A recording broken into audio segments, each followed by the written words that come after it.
the early 1950s, in the Democratic People's Republic of Korea, a new system of honors was established amidst the turmoil of the Korean conflict. This decision, born from the pressures of a devastating period of hostilities, set in motion a tradition that would span over 7 decades. Its fundamental purpose was the careful construction of a state narrative centered on heroism, a powerful tool designed to manage immense national hardship and mobilize the population.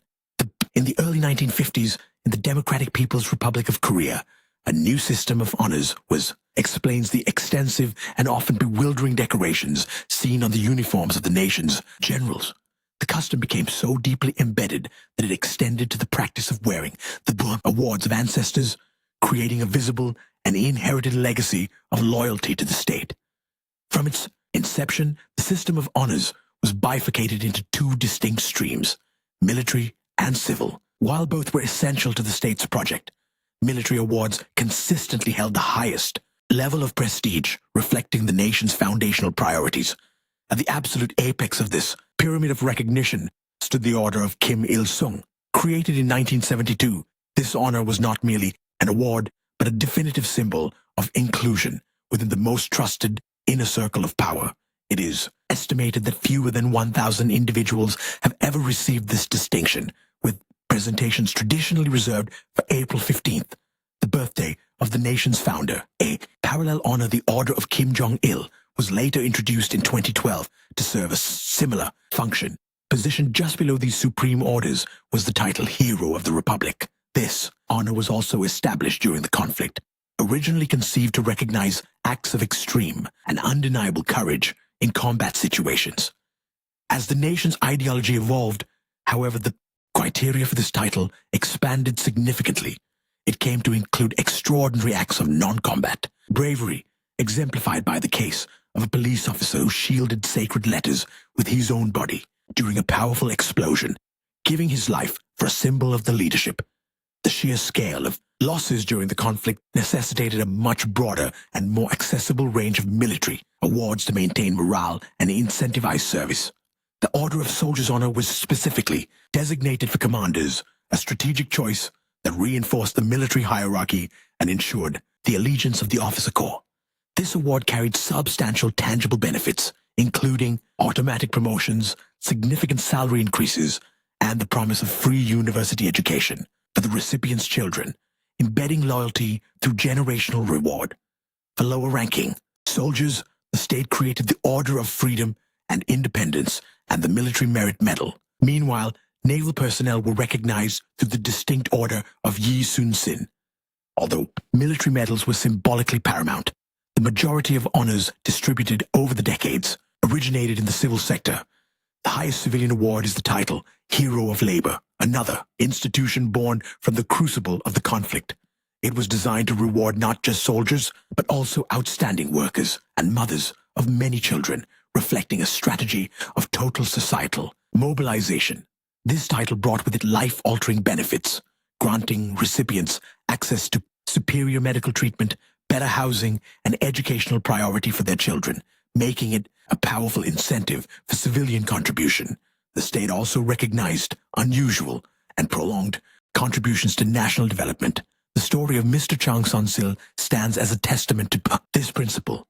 He received the Hero of Labor title twice, an exceedingly rare achievement, for his decades-long effort of cultivating barren land by carrying organic fertilizer for miles, a stark illustration of the ideals of perseverance and sacrifice the state sought to elevate. After the conflict, the system of civil awards continued to expand. Beginning in the 1960s, people's prizes were introduced to honor achievements in the arts and sciences. This was followed by a wave of medals created for specific professions.